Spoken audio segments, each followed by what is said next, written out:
Hey, it's John Lee Dumas of EO Fire, and it's the Entrepreneurial You, the show for dedicated and passionate Caribbean entrepreneurs seeking daily inspiration, brought to you by author, speaker, and award-winning entrepreneur Heneka Watkis-Porter. You must be prepared to ignite.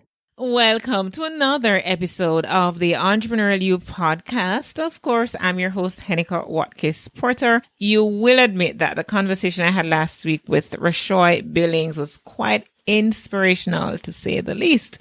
It was all about Rashoy's journey in the tech space and how he has found his sweet spot with Gift Me. This week, I am bringing back an episode that gave me so much joy. I had a few friends join me for the live recording with Seth Godin. It was just so good. But before I get into it, I have some people to thank as usual. You know how we do. Gratitude is a must, right? And they continue to support the Entrepreneurial You. Of course, HenekaWatkis-Porter.com, the National People's Cooperative Bank of Jamaica Limited, JPS, Profit Jumpstarter, and the Jamaica Stock Exchange, whose podcast, the Jamaica Stock Exchange and You, is hosted and produced by me. And of course, as usual, I ask that you give it a listen when you get a chance, okay? Now, here's a word from the Jamaica Stock Exchange. And after that, I will be playing the episode with Seth Godin, the replay episode. We needed to raise capital, but our experience with local financial institutions was that they were cautious and slow to act, and interest rates were far too high. We had real concerns about financing our business through outside equity investors and the possibility of interference. Could we get a fair valuation for our business? We had our own ideas about the business and its value.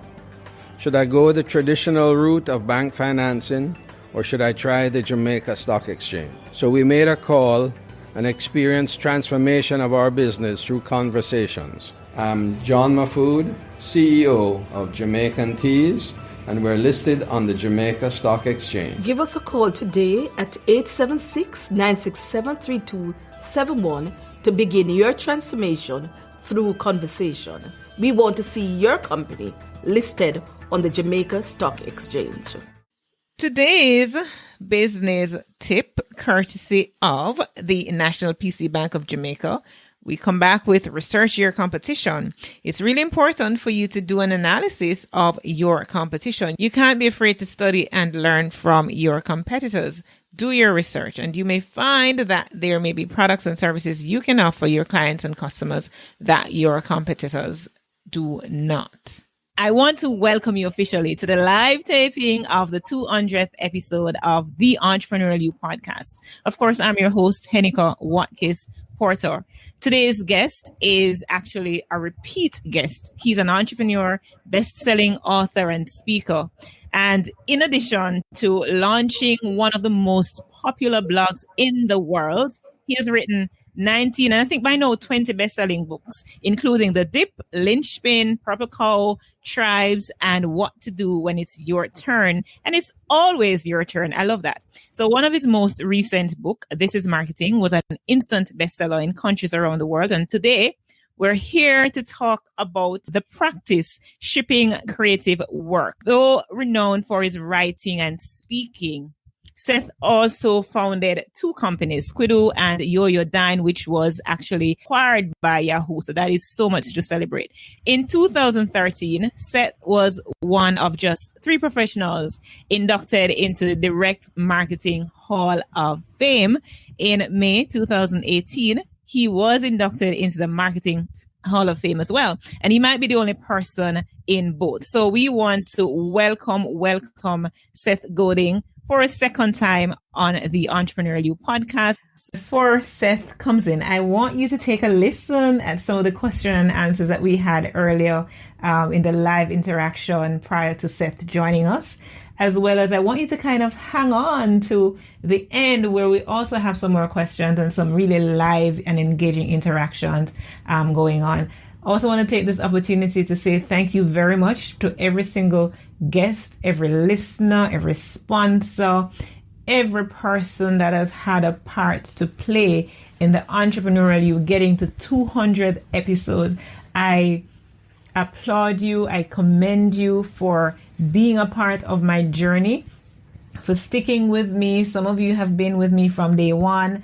Some of you, you're just joining on this journey, and I so appreciate you. My heart is overwhelmed with gratitude right now. I cannot emphasize and express how truly grateful I am that I get to do this. I get to do this, and that is big. It is big that I get to interact every single week. I get to sit behind a microphone and to share my voice, my opinion, and not just mine, but those and, of the thought leaders that I bring on this show. So thank you so much. I appreciate you. I value you. And I want you to know how loved you are by me.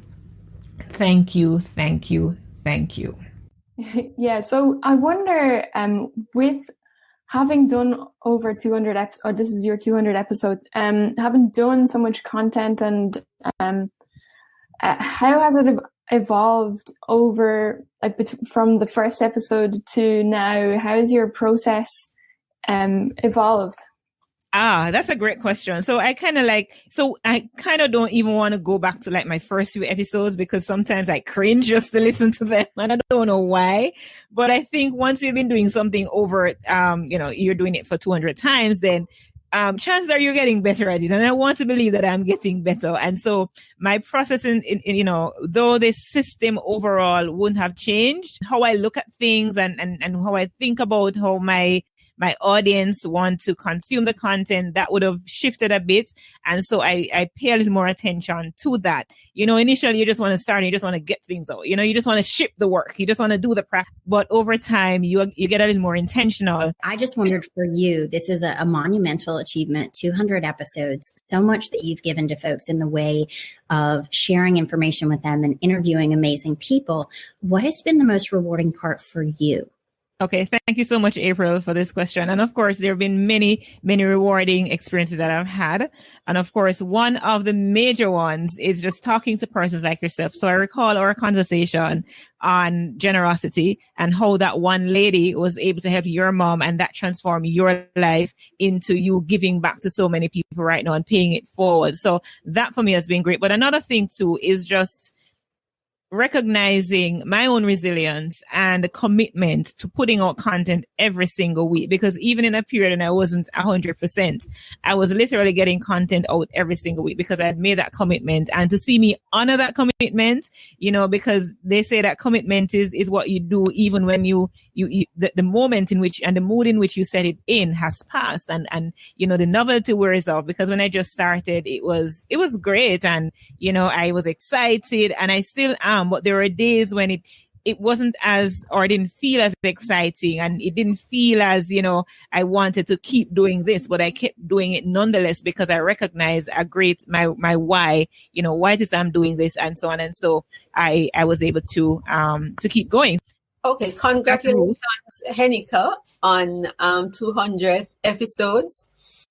What would you say to an upcoming podcaster in terms of being consistent? I did 100 YouTube live broadcasts last year, and it was a challenge. So what advice would you give to create that sustainability as it relates to podcasting? Always remember why you're doing it, because your why, and that is why your why has to be greater than you, because when your why is greater than you, when you don't feel like showing up, you're going to show up anyway. It sounds easy, but it's very difficult to show up even when you don't feel like it. And I know perhaps right now that Seth, with all the technology, you perhaps don't feel like doing it anymore, because guess what? The technology is just whatever, but he's here, he's showing up nonetheless. And so a testament to the practice. And Seth, welcome. I hope this is it for good. Fingers crossed. Can you hear me? Yes, loud and clear. And it is not true that I don't feel like showing up, at least right this minute. This is the thing I wanted to do more than anything today. I do this a lot. I am furious when someone builds a new kind of conferencing system that doesn't play by the rules, because then I have to install things, reinstall things, uninstall things. But that's my problem, not your problem. Congratulations. I am so excited for you. I would not have missed this celebration for anything. Thank you, Seth. And I'm so honored because this is your second appearance on the Entrepreneurial You. So I'm truly honored. And I believe you see it as value. And that is why you're appearing a second time. And I remember you giving congratulatory message when I reached 100 episode. And here you are when I've doubled that. So thank you very much.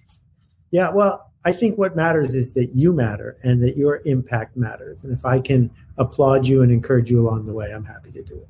Thank you so much. Thank you so much. And I genuinely get the sense from you all the time, when I watch you and every interaction that we've had, that you're really genuinely concerned about person's growth and want to see them go forward. And we could segue into the questions that I want to start with right now, but I'm not going to do that. I'm going to go back to a little tradition. So I've actually done an introduction of you before. I heard it. Yeah. Yes, and welcomed you and all of that. So I'm going to go back to something I want to go to because, and importantly too, you mentioned Bob Marley in your book, and this is quite fitting, which I always ask my guests something about Jamaica. So my question to you right now, Seth, is what is the most Jamaican thing you've ever done? Oh, on a good day, I don't take myself too seriously. There's something about Jamaicans and our culture, and we kind of no problem, man. That's the thing. Everything airy, yeah, no problem, man. When I think about you, I hear three words that come to mind that embodies who you are as a person: creativity, generosity, and ruckus. What do these terms mean to you? Why are they so important to you, Seth? So we'll do the most important one first, which is generosity. We don't live on separate planets. We live on one planet together. And when we enable people around us, open a door for them, hold the door open, encourage them, everything gets better. It gets better for them. It gets better for the people they help. And ultimately it comes around. So we need to act like we're living on the place we want to live and leave it better than we found it. The second one was creativity. Creativity is not art or painting. Akimbo, the company I started that's now a B Corp, is launching the Creatives Workshop today. And people get confused about the word creative.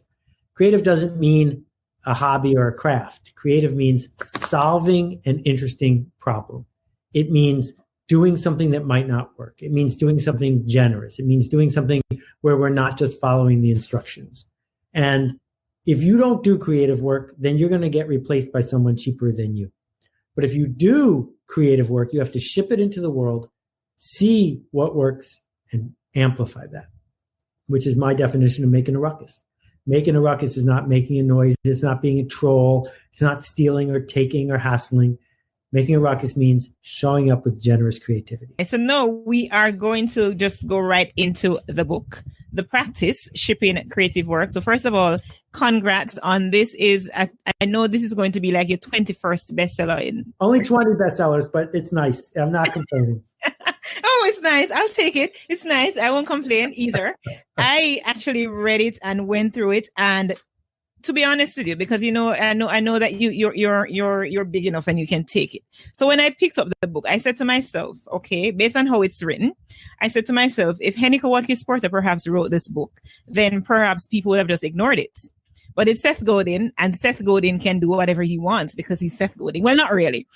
But I like the way that he, having read it and gone through it in its entirety, you just kind of added some nuggets, right? Some short nuggets talking about different things and how they help in the whole process of creativity. And you've actually, for me, I think, debunk my whole idea of creativity. And when we think about creativity, we only think about, we think in general of the orange industry and, and how big an industry it is and what does it mean to be creative and all of that. But this kind of debunk it.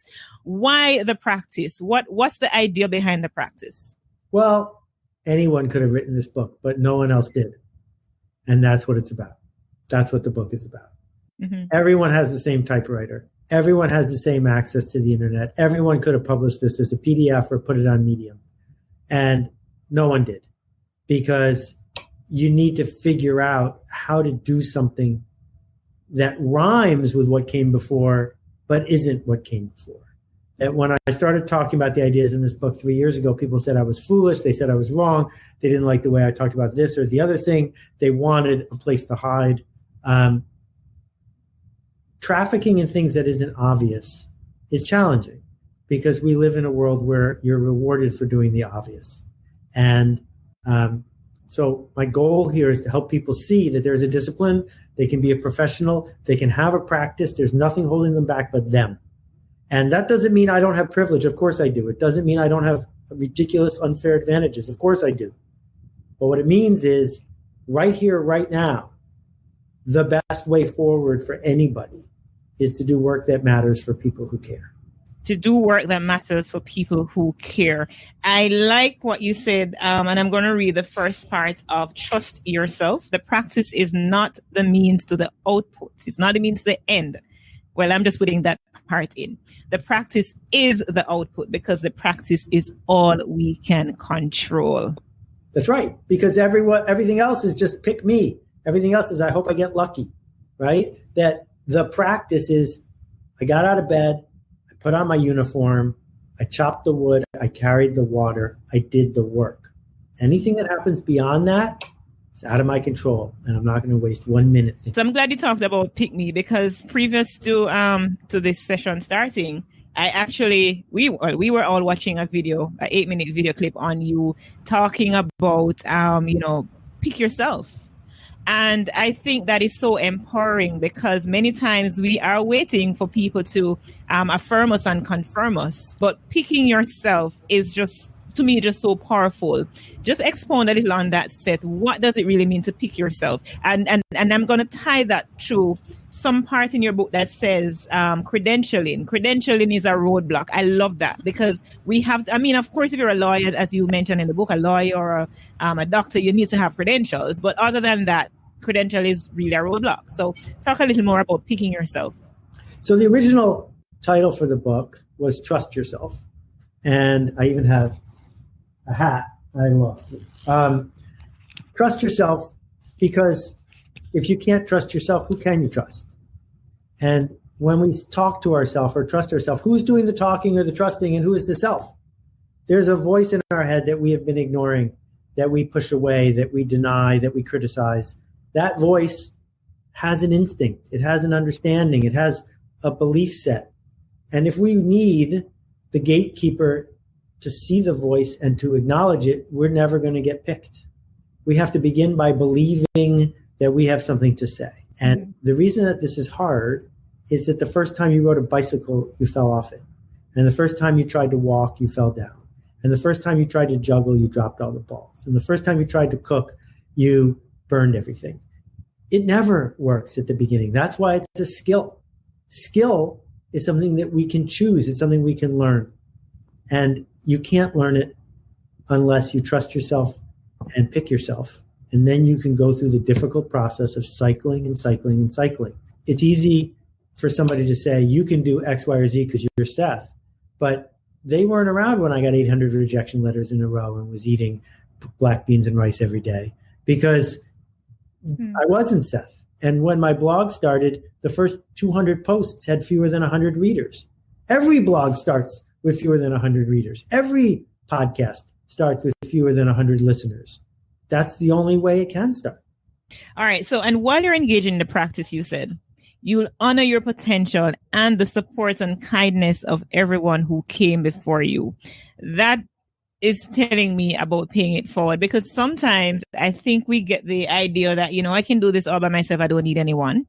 And so we don't pay tribute and honor to those who would have gone ahead of us and paved the way. How important do you find that is in the practice? Well, I think different people are going to have a different sort of practice. If we think about Catcher in the Rye and authors that need to go into a cabin, talk to no one, help no one, be nice to no one, and just be comfortable with finding their voice, that might work. Other people, and I'm one of them, every day I say, what would my mom and dad be proud of if I did this? And every day I say, what did all the people who opened the door for me, what do they need from me today? That's my fuel. Different people are going to find different fuel, but I believe there's an endless amount of enthusiasm and momentum and reserve if we just tap into the people who came before. And so what is kind of a roadmap to someone who is contemplating about, getting to a practice, shipping their creative work, getting to a space and place where they can be a Seth Godin, although there can never be another Seth Godin, right? Just in terms of argument's sake, what is that roadmap? What does it look like in terms of, starting something and getting it to that point where everybody recognizes what they're doing? So the number of roadmaps in the world is close to infinite. First, you have to decide where you want to go. So if I said to you, how do I get to Kingston? Well, we can look in Google Maps. We can look in Bing. We can look in Rand McNally. Finding the map is pretty straightforward. The hard part is deciding to go to Kingston, committing to go to Kingston, saying, I'm going to get from here to there. And that's the thing we ignore because everyone's afraid of failing. Everyone says, show me the proof, all the steps, exactly the guarantee that I'm going to get from here to there. And that's not how it works.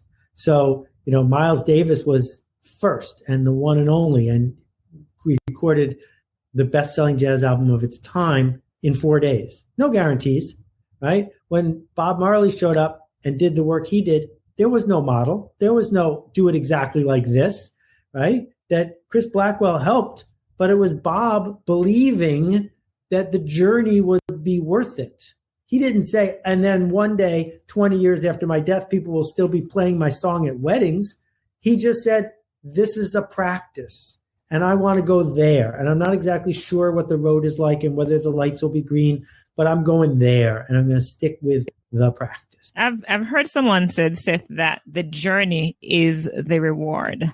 And sometimes we're looking on and we're looking in other direction, having without our blinkers. And so we're looking left and right and looking how others are accomplishing. How do you trust yourself to continue on a path that eventually you will get to the destination, even if you have taken a different route? And I guess what I'm saying is in many cases, you probably won't get to the destination.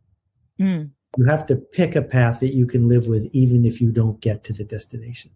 Mm-hmm. You should not sacrifice who you are and what you believe in and the life that matters to you in exchange for some external validation, because that leads to ruin. And instead, we can say, all right, it's important to me to be able to support my family. It's important for me to be able to make a cultural impact. In fact, I might even like to be rich. Okay, well, if you want to do those things that have external components, I would challenge you by saying, has anyone ever done it before? Has anyone ever gone down this path and gotten the things you're looking for? Because if the answer is no, then you're probably not going to get it either. So there are methods and there are processes that can be followed that lead us to where we want to go. So it's naive to say, I want to write whatever pops into my head and I want to sell as many books as J.K. Rowling. You don't get to have both. I have a friend who's a really respected science fiction author, and he's looking to have a bestseller with a capital B. And his agent looked at his book, which is really good, and said, I don't know how to make this a bestseller. And he was frustrated. And I said, well, here's the deal. You know how to write a book that will make the publisher and the agent thrilled. Go write that book if what you want is a bestseller, because that's the route to making a bestseller. If you want to write the book you want to write the book you want to write, but you can't command anybody else to pay you for it. I'm hearing two things from that. I'm going to come back to the point of authenticity, but you just talked about, you can't do both. And as creatives, in the strictest definition of the word, we usually have a challenge selecting which is it that we need to focus on. Yep. Any insight on that? Any sense of direction for us? Because it is sometimes for me very hard as well. Yeah, I think hobbies are underrated. I love hobbies.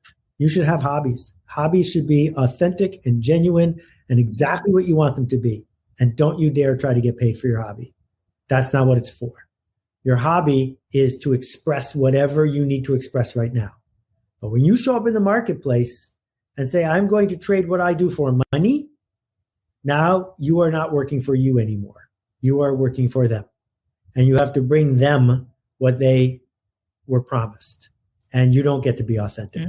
That when my friend Simon Sinek or I are having a bad day, we don't get on stage and go, I'm grumpy today. This is the authentic me. I'm not going to do a good job. No, we say, you paid me to be here. Here I am. This is what I promised. because professionals do what they promise. And back to the point of authenticity. So in your book, you talked about your customers and your people, they don't want authenticity. They want your consistent voice. What do you mean by that? Because we have been, riding along the bandwagon of be authentic and be your authentic, your authentic self. But what does that really mean? And what did you mean when you put that in your book? Well, here we are at episode 200, right? Are there any of the episodes you've ever done where you didn't really feel like doing an episode, but you went ahead because you promised? Hell yeah. So tell me, Heneka, where's your authenticity there? Right? You didn't the most important thing in the world for you that day was not to make a podcast, but you did because you promised. That's about being consistent. That's about being a professional. And if you've ever had surgery or gone to a restaurant, you don't want the doctor to be authentic and you don't want the chef to be authentic. You want them to be the best version of them because that's what you paid for. So show up as a pro, understand genre, understand the marketplace, do the reading, know what's come before. Because why will we pick you? We don't have to. We're going to pick the one that's good for us. There's a balancing act between the magic of the authentic hobby, and I have hobbies, I love them, and the commercial obligation of being a professional. Mm-hmm. Yeah, so you don't want the authentic, that doctor being authentic because they may be having a bad day and pouring it all on you and you don't want that. Point taken, really get that. All right, so I want to ask, because we are coming almost to a close of our conversation, Seth, and I want to get from you, there are how many nuggets in here? Let me go back to it. 219 of them, such a random number. I don't even know why it's so random, but anyways, 219 of them. Which one for you, if you were advising somebody who's just starting out in their practice, whatever the practice may be, and just so for our listeners and those that are here with us, the practice is anything that you are supposed to be doing, really. Which one would you select from all the 219? And why 219, by the way? I love prime numbers. Okay. Prime numbers are the best. Perfect squares are good, but prime numbers are mysterious and special. My advice is pretty simple and will be ignored by almost everyone. My advice is find a circle of 4 people. If you all read my book, that's fine. If you don't read my book, that's fine. And hold each other accountable for a month. Every day, 4 people. Mm-hmm. Build a practice. If you're not willing to do that, I can't help you. If you are willing to do that, you will discover things you could only imagine. I know some persons have been typing in the chat. Ingrid Riley from Kingston, saying Kingston, Jamaica here. I just love Seth, and big up to Ingrid. Seth, let me just tell you that it was a conversation with Ingrid Riley that led to the Entrepreneurial You. It was a radio show before, and a conversation with her bred what we have today as an entrepreneur. Fantastic. Thank you, Ingrid. Yes, let's go and see what else. Who else is here? Tracy says, wow, awesome. I may not be able to see all of them as can I tell you something? Yes, go ahead. I haven't been to Jamaica in a very long time, but the last time I was in Jamaica, I was listening to the radio because I always listen to the radio when I'm traveling. And there's something that they do on the radio, which is what you're doing right now. They read off the comments to people. I love that. Okay. I can listen to that all day long, even if it's not about what we just discussed. They're just like, we just heard from Tracy in Kingston, and it just goes on and on and on. It's great. I love it. Awesome sauce. So we stay with large boat here. You understand patois, by the way, Seth? You know any patois? I have to use all my brain to just even understand what you just said, but I could probably keep up for a little while.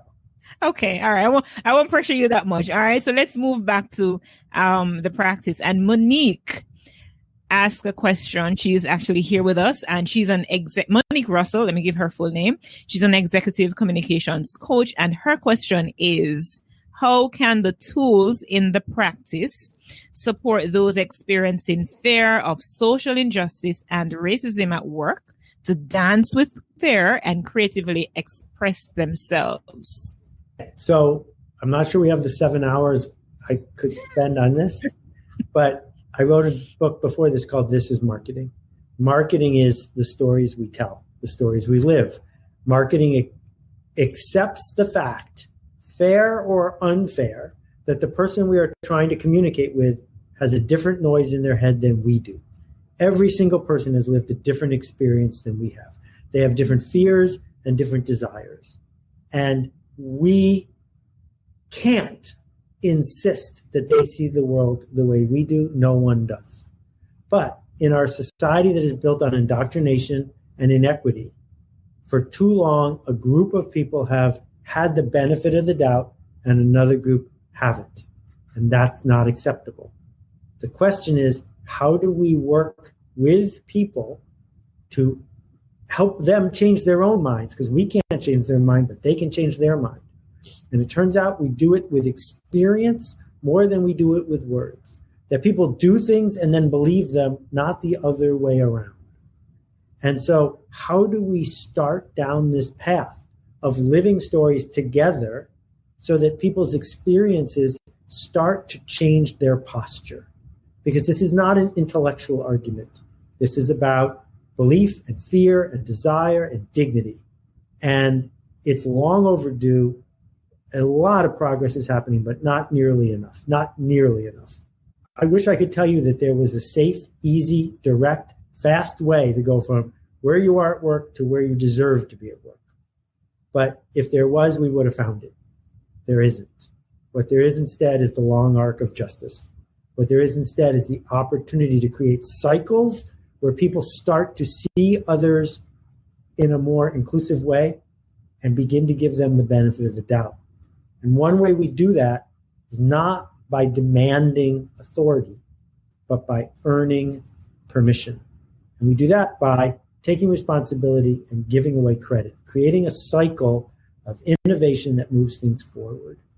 And there are many jobs where you're just not going to be able to do that, and that sucks, and it's wrong.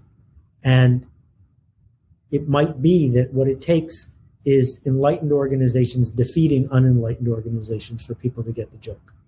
But there is a moment in time that's happening right now that, again, has taken way too long to arrive. But we're going to have to dig in and patiently and persistently and consistently, while being impatient, figure out how to model these behaviors. Because it took a long time to create this problem, and unfortunately, we can't change it in one day. Okay. All right. Thank you, Seth. I want to touch on something from this book, point 176. Transformation begins with genre. And you actually kind of alluded to that earlier, Seth. And I was drawn to it because you made reference to Sean Askinosi, who incidentally has been a guest on this podcast as well, talking about the sweet treat of running a chocolate business. And you said that Sean Askinosi has changed the way millions of people grow, sell, and eat fine chocolate. First, he began with a simple genre. This is a chocolate bar. Then, as one of the pioneers of the artisanal bean-to-bar movement, he extended it to, this is a handmade chocolate bar. Over the last decade, Sean and his daughter, Lauren, have grown his family chocolate business into a multi-million-dollar enterprise. But the company has a number of surprising rules and principles at work. Direct trade. They personally meet every farmer who grows their beans. 2, direct selling. They only sell directly to small companies that sell directly to the public. Open book management. Number 3, everyone on his team is involved. And 4thly, persistent and generous community presence. They support their growers as well as youth in their Missouri community. Been to Missouri too many years ago. That was my first visit to the U.S., baptism by fire. It's worth noting, though, that there is no mistaking what he makes. Sean's chocolate holds its own in worldwide competitions. His pricing is in the right ballpark for luxury chocolate in bean to bar. His packaging, customer relations, delivery systems, they all fit the genre. Transformation begins with leverage. And you get leverage by beginning with genre. You know, I really thought this conversation was over, but then I saw this and I thought I really had to go back there. Genre, because sometimes it seems as if we want to be all things to all people. Right. But this is telling me otherwise, and that we should focus otherwise. What's the importance of that? All right. Well, first, a small treat for everybody. Okay. Let's see it. Sean's chocolate for everyone here. You can have a piece. Here's a piece for you. Thank you. Thank you very much. People freak out when I talk about genre because it sounds like generic. It sounds like the opposite of why they wanted to do creative work. It's not. The thing is, no one knows they like your podcast until they've listened to it. Nobody knows they like the book until they've read it. Nobody knows they're going to like the chocolate until they eat it. So we need to know what it rhymes with. We need to know what container it fits in. We need to understand what genre it's in. So if you say this is a superhero movie, the kind of person who likes superhero movies is going to watch it. But if 5 minutes into it, it turns out to be, a literary drama, they're going to stop watching it because you didn't match the genre. And you need boundaries. So own it. Own the genre, the box you fit in, and then go right to the edge of that and gradually expand it. And that's what Sean did. And a lot of the people I know who are frustrated entrepreneurs can't even tell me their genre. That's because they don't want to put themselves on the hook. Focus is what you're saying. And get it right. Pick the smallest viable audience. Pick the smallest group of people that would be enough. And then make a promise to them and to you. I'm here for you. Not you, not you, not you. You're not invited. For you. And so if someone says, I like Hershey's, Sean says, enjoy your Hershey's. Because my chocolate costs 4 times as much and the people who grew it get paid 10 times as much. I mean, he has this whole long list and it's more delicious. But if you like Hershey's, please buy Hershey's. It's not for you. Wow, what a fun time we've had. What a fun time we've had. Seth, I want to thank you so much. Seth Godin has been my second time guest as we celebrate, as we observe 200 episodes of the Entrepreneurial You podcast.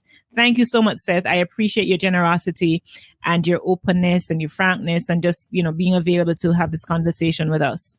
Keep leading. We need you. Thank you, everybody. We'll see you around. Thank you. And thank you for tuning in to this episode with Seth Godin, who's just inspired us to be creative, to pick a genre, to just focus on the things that, the creative work that we're doing, the practice, and just do it.